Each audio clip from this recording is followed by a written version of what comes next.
وسلم وبارك على محمد وعلى آل محمد. اللهم انفعنا بما علمتنا وعلمنا ما ينفعنا وزدنا علما وبارك لنا في علمنا وارزقنا الإخلاص في القول والعمل كاملا وعلما نافعا لا ينسى وتوفيقا دائما وصحة ويقينا وعافية. اللهم يسر لنا أمورنا اللهم يسر لنا أمورنا اللهم يسر لنا أمورنا آمين يا رب العالمين. Alhamdulillah kaum muslimin rahimakumullah, kita lanjutkan tafsir Al-Quran satu hari satu halaman. Belum nyambung.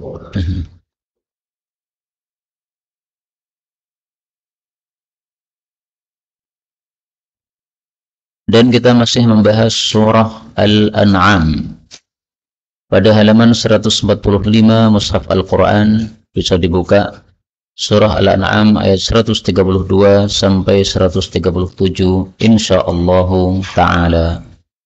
A'udzu billahi as-sami'il 'alim minasy syaithanir rajim min hamzihi wa nafthihi wa nafthihi ولكل درجات مما عملوا وما ربك بغافل عما تعملون وربك الغني ذو الرحمة إن يشأ يذهبكم ويستخلف من بعدكم ما يشاء كما أنشأكم من ذرية قوم آخرين إنما توعدون لآت وما أنتم بمعجزين قل يا قوم اعملوا على مكاناتكم إني عامل فسوف تعلمون من يكون له عاقبة الدار إنه لا يفلح الظالمون وجعلوا لله مما ذرأ من الحرث والأنعام نصيبا فقالوا هذا لله بزعمهم وهذا لشركائنا فما كان لشركائهم فلا يصل إلى الله وما كان لله فهو يصل إلى شركائهم ساء ما يحكمون وكذلك زين لكثير من المشركين قتل أولادهم شركائهم ليردوهم وليلبسوا عليهم دينهم ولو شاء الله ما فعلوه فذرهم وما يفترون.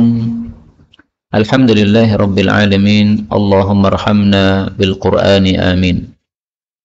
Pada ayat-ayat yang kita baca ini ada beberapa kata yang bisa dibaca dengan dua bacaan.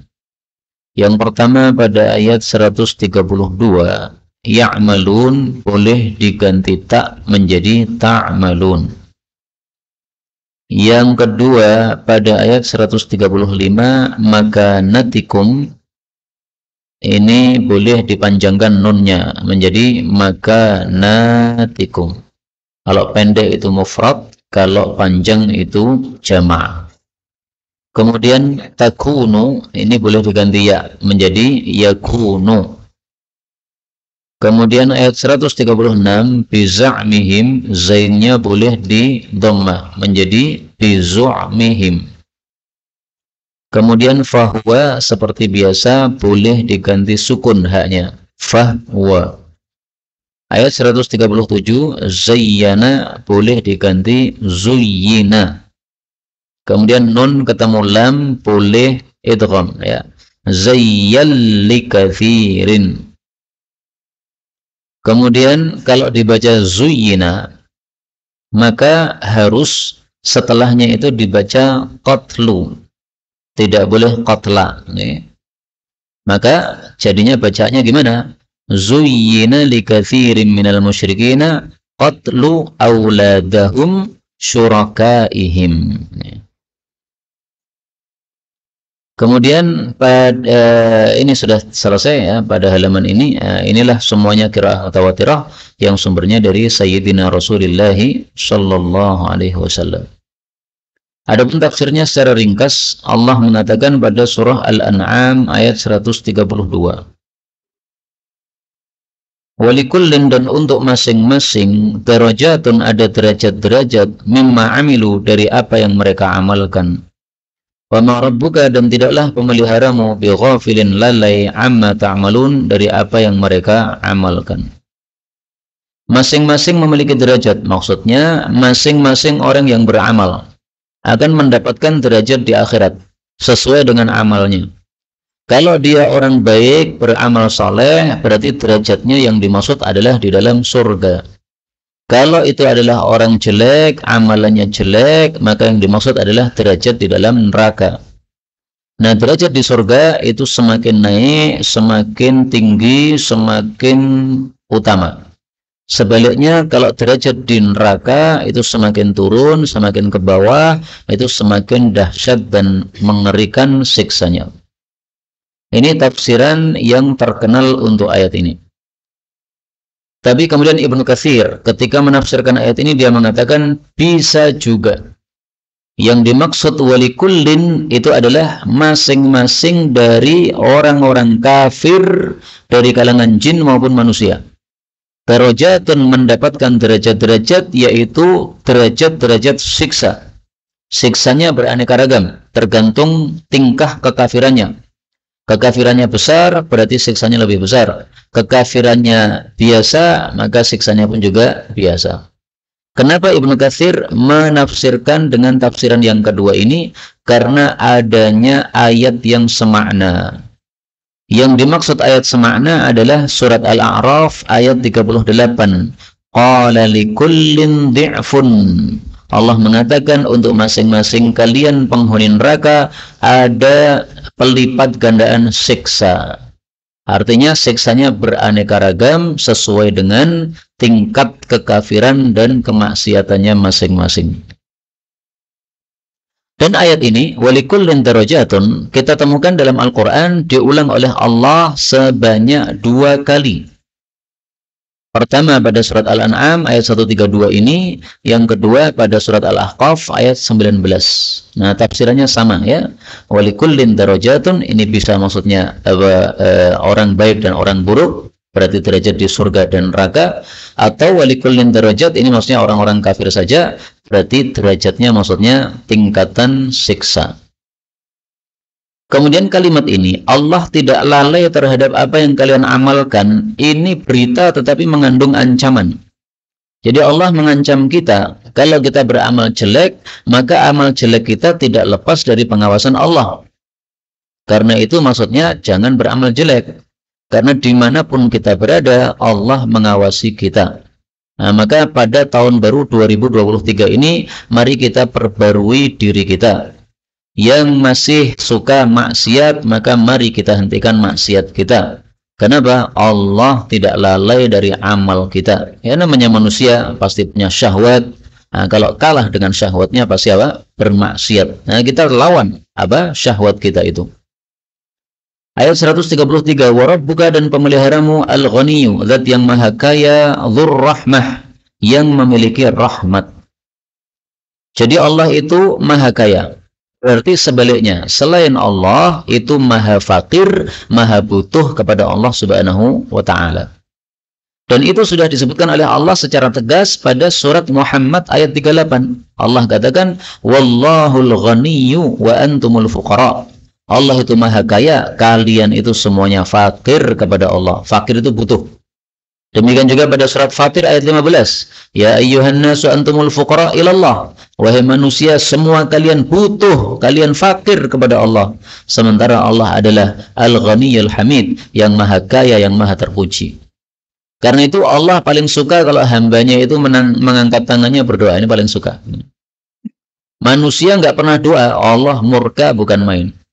Tapi kalau dia suka berdoa, sering menampakkan kebutuhannya kepada Allah, saat itulah Allah akan mencintai hamba tersebut. Kemudian Allah Subhanahu wa ta'ala memiliki rahmat. Maksudnya memiliki rahmat kepada manusia, sebagaimana disebutkan pada ayat yang lain, surat Al-Baqarah ayat 143. Innallaha bin nasi la raufur rahim. Sesungguhnya Allah terhadap manusia sungguh maha lembut dan maha rahmat. Ini kata-kata raufun boleh dibaca raufun, boleh dibaca raufun, ya, hamzahnya pendek juga boleh. Kemudian Allah katakan, iyasha, jika Allah mau, yudhibkum, Allah akan melenyapkan kalian.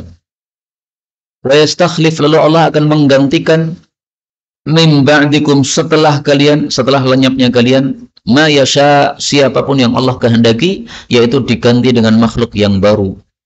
Kama sebagaimana ansya'akum, Allah telah menciptakan kalian min dzurriyyati, dari keturunan qaumin akharin, kaum yang lain, yaitu nenek moyang kita yang sudah mati dulu-dulu kala. Ayat ini maksudnya Allah mengancam, ya, kalau kalian itu semuanya tidak mau taat kepada Allah, Allah bisa saja menyiksa kalian semua sehingga habis, nggak tersisa. Setelah itu Allah akan ciptakan manusia-manusia baru yang tidak seperti kita-kita yang pembangkang. Kalau Allah mau, bisa. Tapi Allah tidak seperti itu. Kenapa? Karena Allah itu dzur rahmah, punya rahmat. Nah, sehingga melihat hambanya berbuat dosa, itu masih dikasih tempo. Ini sekarang berbuat dosa. Barangkali nanti malam tobat. Kemudian salat tahajud. Kemudian niatan untuk memperbaiki diri. Nah, maka Allah masih membuka pintu rahmat, pintu tobat. Maka ayat ini semakna dengan ayat yang lain, di mana Allah mengatakan pada surat Muhammad ayat 38, wa in tatawallaw, kalau kalian berpaling, yaitu tidak mau masuk Islam, yastabdil qauman ghairakum, Allah akan mengganti dengan kaum yang lain, thumma la yakunu amsalakum, kemudian kaum itu tidak seperti kalian. Artinya mereka menjadi orang-orang yang baik, orang-orang yang soleh. Allah mampu seperti itu. Maka jangan sampai kita membuat Allah murka, akhirnya Allah hancurkan kita semuanya, lalu dimunculkan makhluk-makhluk yang baru, sehingga merekalah yang mendapatkan rahmat Allah Subhanahu wa ta'ala. Demikian juga kalau ada orang yang murtad, ya, Allah mampu untuk mengganti dengan orang yang lain. Allah menyebutkan dalam Al-Quran hal itu pada surat May yartadda, salah tulis ya, yartadda, surat Al-Maidah ayat 54. Ya ayyuhalladzina amanu, wahai orang-orang beriman, may yartadda minkum an dinih, siapa yang murtad dari agamanya, yaitu meninggalkan Islam, fasawfa ya'tillahu biqaumin yuhibbuhum wa yuhibbunah, maka Allah akan mendatangkan kaum yang lain yang Allah cintai mereka dan mereka cinta kepada Allah. Sifat mereka adzillatin 'alal mu'minin, mereka saling lunak lembut kepada sesama mukmin.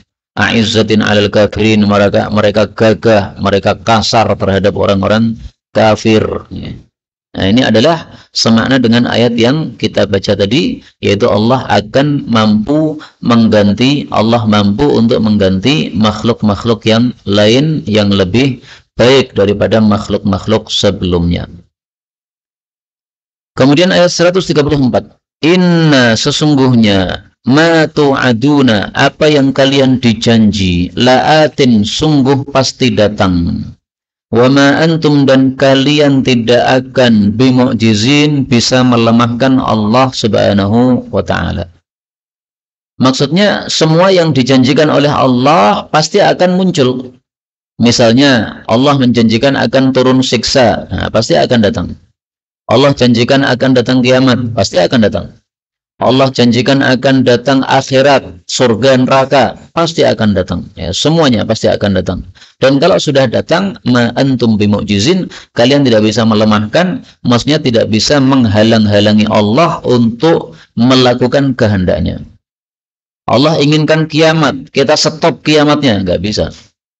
Kalau Allah kirim banjir saja kita nggak bisa nyetop, apalagi kiamat. Ya. Jadi manusia itu sudah tampak sebenarnya kelemahannya dari kondisi sehari-hari.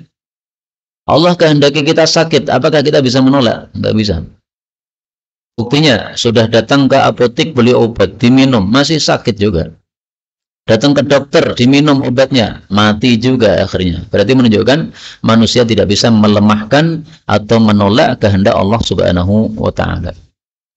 135, qul, katakanlah, ya qaumi, wahai kaumku, i'malu, beramallah, ala makanatikum, di atas kondisi kalian, atau di atas keyakinan kalian.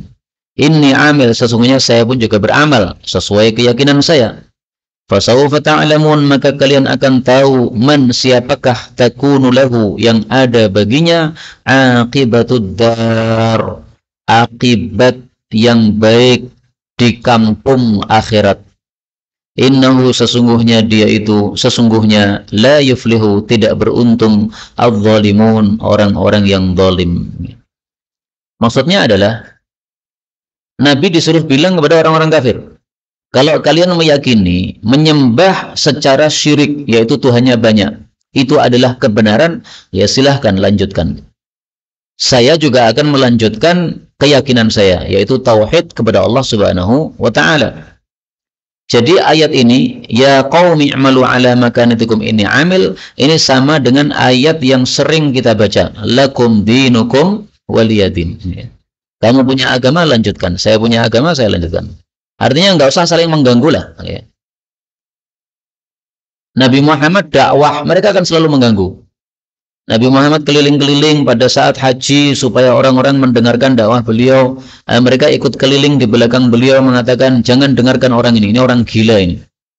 Jadi beliau keliling dakwah, di belakangnya ada paman beliau Abu Jahal atau Abu Lahab mengikuti, kemudian mengatakan, ini orang gila di depan saya ini, jangan dengarkan. Nah, maka Nabi suruh katakan, udahlah, kalau kalian menganggap penyembahan berhala itu benar, lanjutkan, tapi jangan ganggu saya juga akan beramal, kita masing-masing beramal. Ini ayat seperti ini, ya, lakum dinukum waliyadin dan sejenisnya, ini turunnya adalah sebelum adanya perintah perang. Setelah adanya perintah perang, nggak ada mempersilahkan begini, nggak ada. Setelah adanya perintah perang, Rasulullah perangi orang-orang kafir. Kalian wajib meninggalkan syirik, wajib tauhid. Kalau tidak mau tauhid, kami perangi. Maka ayat-ayat seperti ini adalah di awal-awal Islam. Setelah ada perintah jihad, beliau tidak persilahkan orang-orang kafir lanjut ibadah mereka, tapi beliau perangi mereka sampai masuk Islam. Kemudian di sini Allah katakan, kalian akan tahu wahai orang-orang kafir siapa yang mendapatkan akibat, maksudnya akibat yang baik di kampung, yaitu kampung akhirat. Yang dimaksud akibatud dar itu adalah surga. Jadi maksudnya kalian nanti di akhirat akan tahu siapa yang dapat surga, saya yang tauhid atau kalian yang syirik.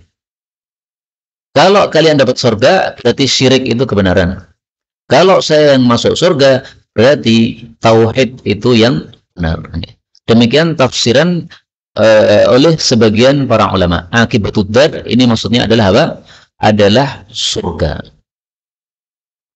Sementara itu Ibnu Katsir ketika membahas ayat ini, dia mengatakan bahwa Allah Subhanahu wa ta'ala sudah memberikan bukti perjanjiannya, bukti janjinya kepada Nabi Muhammad SAW dengan memberikan kemenangan di dunia. Jadi mari kita lanjut ibadah masing-masing, nanti yang benar akan ditolong oleh Allah. Nah, Allah sudah membuktikan pertolongan kepada nabinya, yaitu dengan Fathu Makkah. Makkah ditaklukkan pada tahun 8 Hijriah, kemudian tahun 9 Hijriah orang-orang Arab semuanya masuk Islam, nggak ada yang tersisa dari Jazirah Arab, semuanya kecuali sudah masuk Islam. Kemudian setelah Nabi wafat, penyebaran Islam itu semakin menyebar di luar non-Arab, di luar negara Arab. Nah, itu adalah penjelasan beliau untuk kata-kata ini. Fasawfa ta'lamuna man yaktakunu lahu akibatud dar. Maka zahir tafsiran Ibnu Katsir ini maksudnya adalah janji Allah berupa kemenangan di dunia. Maka kalau kita gabungkan berarti akibatud dar ini adalah apa? Kemenangan di dunia. Berarti darnya ini adalah darud dunia. Atau akibatud dar ini adalah surga, berarti dar ini adalah darul akhirah. Tapi memang semuanya sudah diberikan oleh Allah. Allah sudah kasih kemenangan untuk Nabi Muhammad di dunia, dan Allah sudah kasih surga untuk beliau di akhirat. Innahu la yuflihudz zalimun, orang-orang zalim tidak akan beruntung. Maka zalim pasti akan dibalas kezalimannya oleh Allah Subhanahu wa ta'ala. Bahkan zalim itu kata Nabi hukumannya disegerakan oleh Allah di dunia sebelum di akhirat. Rasulullah SAW bersabda, hadisnya masyhur, babani, ada dua pintu, muajjalani, yang disegerakan, uqubatuhuma, siksaannya, fid dunya, di dunia sebelum akhirat. Al-baghyu, yaitu zalim, wal uququ, dan durhaka kepada orang tua. Hadis riwayat Hakim sahih. Nah, maka hati-hati jangan zalim. Zalim akan dibalas kas oleh Allah di dunia. Kemudian pada ayat berikutnya, ayat 136. Allah bicara tentang kesyirikan orang-orang kafir Quraisy, dan juga tentang bid'ah yang mereka buat-buat tanpa dasar. Allah katakan, wa ja'alu, dan mereka membuat-buat, lillahi, bagi Allah, mimma dzara'a, dari apa yang Allah perbanyak, minal harfi, berupa tanaman, wal an'ami, dan ternak-ternak, nasiba, ada bagiannya. Faqalu, lalu mereka mengatakan, hadza lillah, ini bagiannya milik Allah, bizamihim, dengan persangkaan mereka, artinya tanpa dalil, hanya menyangka-nyangka. Wa hadza li syurakaina, dan ini adalah untuk serikat-serikat kami, yaitu untuk tuhan-tuhan selain Allah. Jadi maksudnya gini, kalau mereka punya panenan, maka mereka hasil panenannya akan dibagi-bagi ya. Yang ini dipersembahkan untuk Allah, yang ini dipersembahkan untuk tuhan-tuhan kami. Demikian juga ternak juga begitu. Ini ternak ada yang dipersembahkan untuk Allah, ada ternak yang dipersembahkan untuk tuhan-tuhan mereka. Jadi intinya mereka itu yakin ada Allah, tetapi mereka menyekutukan Allah dengan yang lain. Sebagaimana yang sering saya sampaikan, Husain, seorang sahabat Nabi yang dulunya kafir, ditanya oleh Nabi, wahai Husain, sekarang kamu menyembah berapa Tuhan? Dia mengatakan 7 Tuhan. Yang 6 ini yang ada di bumi, ya, Lata, Uzza, Manat, dan sebagainya. Yang satu yang di langit, yaitu Allah Subhanahu wa Ta'ala. Jadi orang-orang kafir Quraisy yakin di atas itu ada Allah. Hanya saja mereka tidak mentauhidkan Allah, tetapi menyembah Allah plus Tuhan-Tuhan yang lain yang mereka anggap sebagai syuraka, sekutu. Sekutu maksudnya sekutunya Allah. Syurakaina, sekutu kami, maksudnya sekutunya Allah yang kami sembah. Kemudian curangnya mereka atau jeleknya mereka, fama kana li syurakaihim, maka bagian yang milik sekutu-sekutu mereka, fala yasilu ilallah, tidak akan sampai kepada Allah. Wa ma kana lillah, tetapi bagian yang milik Allah, fahuwa yasilu, maka dia itu akan sampai ila syurakaihim, kepada sekutu-sekutu mereka. Sa'ama yahkumun, jelek sekali apa yang mereka putuskan itu, yaitu pembagian yang tidak adil seperti itu. Maksudnya apa ini? Apa yang bagian Allah sampai kepada sekutu, apa yang bagian sekutu tidak akan sampai kepada Allah. Apa maksudnya? Nah, ini ada dua tafsiran. Tafsiran yang pertama, ketika mereka sudah membagi panenan jadi dua, ini bagian dipersembahkan untuk Allah, ini untuk Tuhan-Tuhan mereka.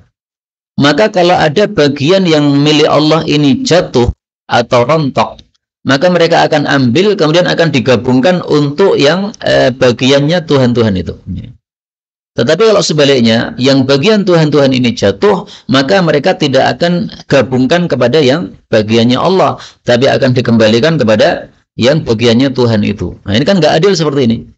Berarti yang dipersembahkan untuk Allah lebih sedikit daripada yang dipersembahkan untuk Tuhan-Tuhan tersebut. Padahal Tuhan-Tuhan nggak bisa berbuat apa-apa. Yang bisa menciptakan hanya Allah Subhanahu wa Ta'ala. Ini tafsiran yang pertama. Tafsiran yang kedua,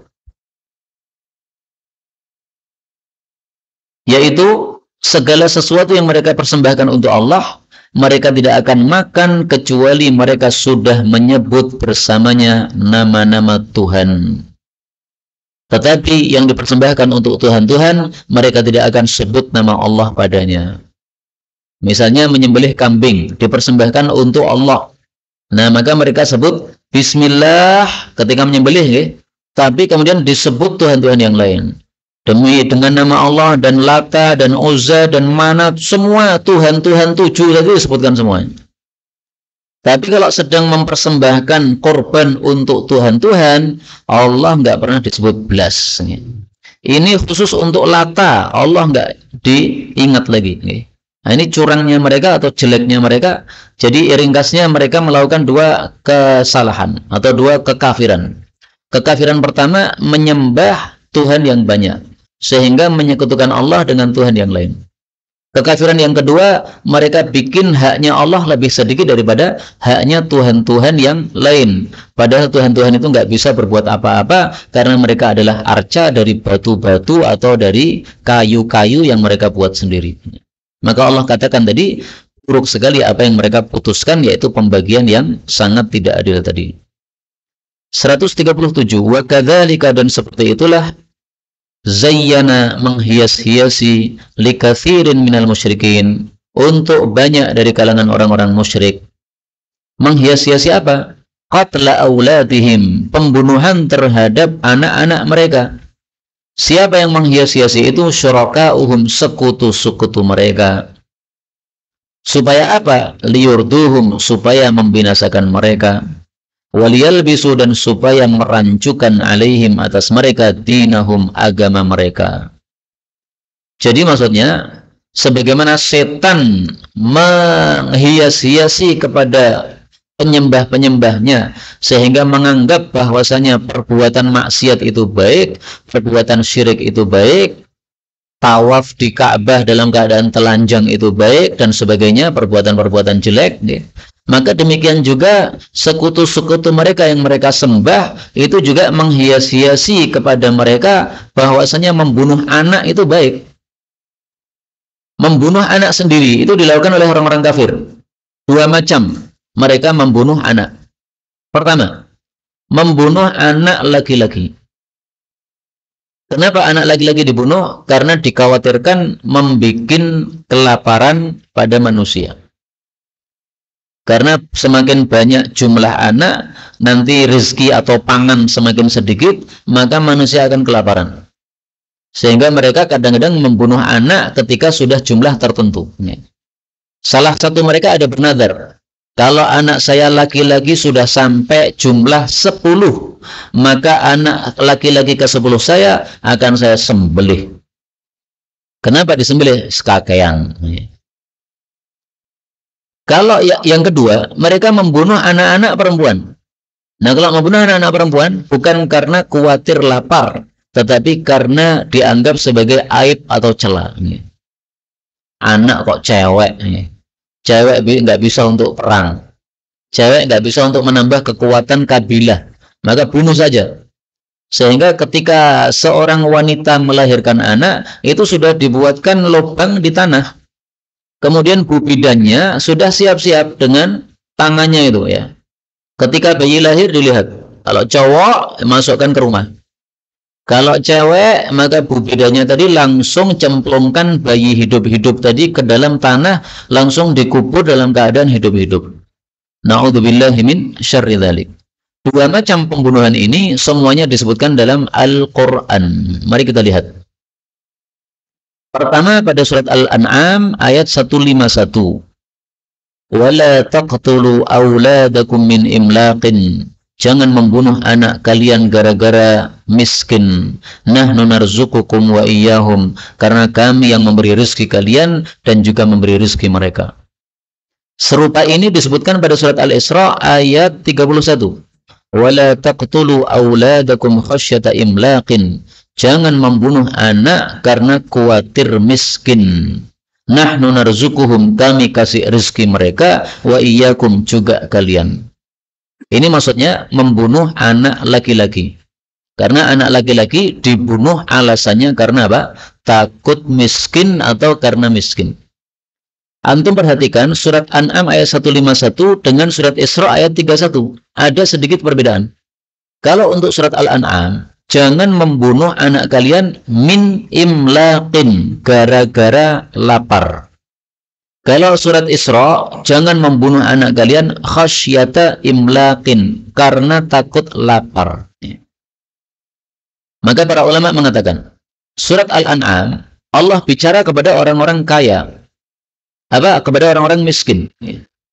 Wahai orang-orang miskin, jangan bunuh anak laki-laki kalian gara-gara kalian fakir miskin. Sehingga menganggap bahwa ini bayi laki-laki nanti kalau dibiarkan hidup nambah fakir saya.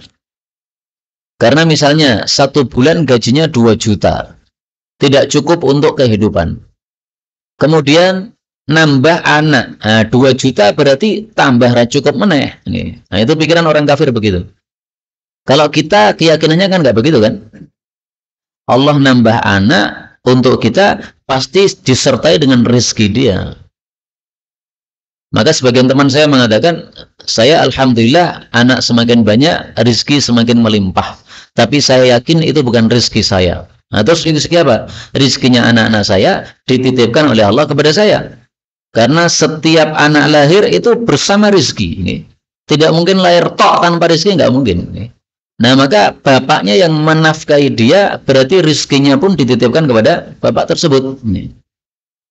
Adapun surat Isra ayat 31 ini bicara kepada orang-orang kaya. Hei orang-orang kaya, jangan bunuh anak lagi-lagi gara-gara takut miskin. Awalnya apa? Awalnya kaya, kemudian takut miskin. Imlak itu miskin, ya, bukan lapar, ya, tapi apa? Miskin. Baik, adapun membunuh anak-anak bayi perempuan disebutkan pada surat yang lain. Surat At-Takwir ayat 8. Wa idzal mau'udas su'ilat. Ingatlah ketika bayi yang dikubur hidup-hidup nanti akan ditanya oleh Allah Subhanahu wa taala, yaitu di akhirat. Wahai anak perempuan, apa salahmu, kenapa kamu dikubur hidup-hidup oleh orang tuamu? Ini pertanyaan untuk membikin orang-orang kafir yang mengubur anak-anak mereka jadi malu sendiri mereka karena dipermalukan di hadapan khalayak ramai di padang mahsyar besok. Kemudian di sini Allah mengatakan, walau sya Allah, dan kalau Allah berkehendak, ma fa'alu, mereka tidak akan melakukan perbuatan keji tersebut, yaitu membunuh anak. Fadharhum, maka tinggalkanlah mereka, wa ma yaftarun, dan apa yang mereka buat-buat, yaitu dalam agama mereka yang tanpa dasar tadi. Ayat ini menunjukkan bahwa perbuatan atau tingkah dosa mereka itu atas kehendak Allah. Karena manusia itu memang tidak akan berbuat sesuatu kecuali dikehendaki oleh Allah berbuat itu. Kita sholat jamaah itu karena Allah menghendaki kita datang ke masjid. Kalau Allah tidak menghendaki, nggak mungkin kita mau melangkahkan kaki ke masjid. Ada orang awalnya beragama Kristen kemudian masuk Islam, itu atas kehendak Allah. Kalau Allah tidak menghendaki dia dapat hidayah, nggak mungkin dia masuk Islam. Nah, orang kafir juga begitu. Kalau Allah berkehendak, tidak mungkin mereka melakukan apa? Kalau Allah berkehendak, bisa saja mereka tidak melakukan perbuatan itu. Artinya perbuatan itu juga dikehendaki oleh Allah, sebagaimana seandainya mereka tidak mau melakukan, itu juga atas kehendak Allah. Allah kasih hidayah sehingga mereka tidak melakukan. Allah tidak kasih hidayah sehingga mereka melakukannya. Tapi jangan kemudian salah paham. Oh, berarti orang berzina itu atas kehendak Allah, orang kafir itu atas kehendak Allah, berarti pelakunya tidak salah dong. Enggak begitu. Karena meskipun itu atas kehendak Allah, Allah pun sudah memberi kita sifat atau kekuatan untuk bisa memilih. Kamu pilih baik apa pilih buruk. Nah, kita punya akal untuk bisa mikir. Kemudian kita pilih yang mana. Artinya bahwa kita itu diberi kekuatan oleh Allah untuk milih. Misalnya kita disuguhi makanan 2 macam. Ini ada sate, ini ada lili. Nah, panjenengan pilih mana? Pilih sate, pasti ngambil sate. Bisa nggak ngambil? Bisa. Nah, berarti Allah sudah kasih kita kekuatan untuk memilih.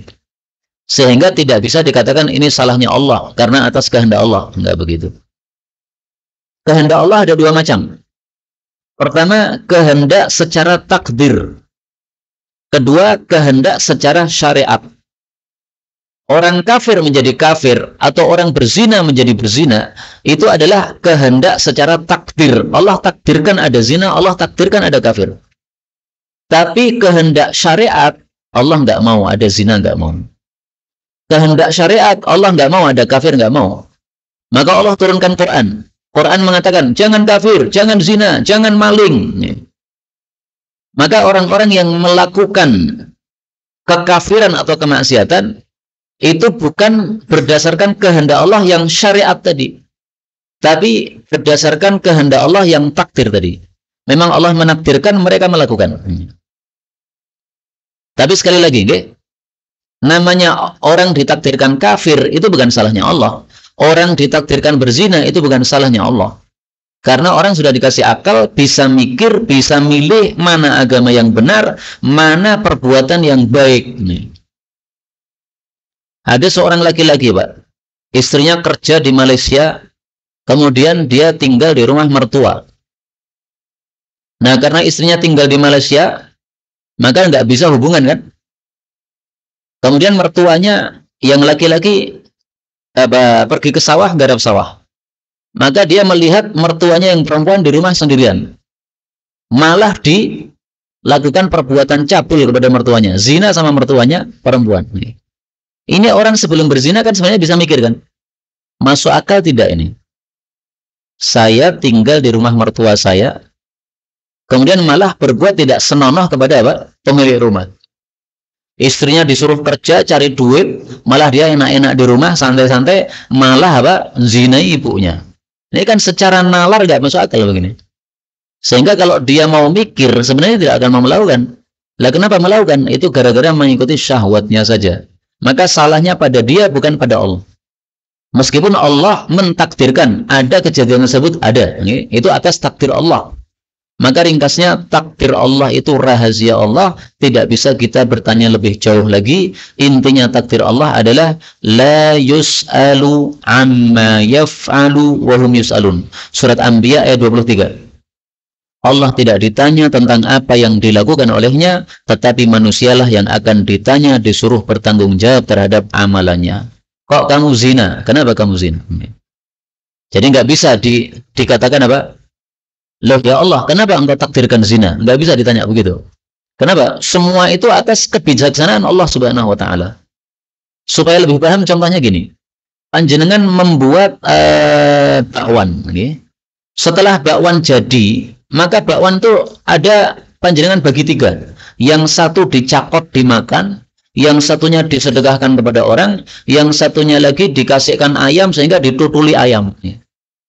Nah ini bakwan yang ditutuli ayam ini nggak bisa protes kepada kita. Loh Pak, kenapa engkau goreng saya kemudian dibuang ke bawah ke tanah kemudian ditutuli ayam saya ini?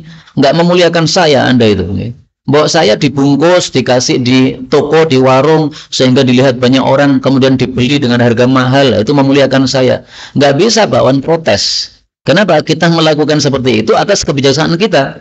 Ada yang disedekahkan, ada yang dijual, ada yang untuk ayam karena kita memang punya ayam. Terserah kita yang memiliki bakwan tadi. Nah, demikian juga hamba-hamba Allah ini, manusia ini semuanya milik Allah. Mau diperlakukan apa oleh Allah, terserah Allah. Kalau kita berbuat salah, yang salah bukan Allah, tapi kitanya yang salah. Itulah makna la yus'alu amma yaf'alu wa hum yus'alun. Sampai di sini sudah selesai penjelasan tentang takdir. Tidak akan ada lagi penjelasan yang lebih lanjut karena takdir adalah rahasia Allah. Intinya mari kita berbuat baik, dan kalau kita berbuat jelek, maka tanggung jawab kita, bukan kesalahan Allah Subhanahu wa Ta'ala. Wallahu a'lam bissawab, walhamdulillahirabbil alamin. Sisa waktu kalau ada pembahasan dipersilahkan.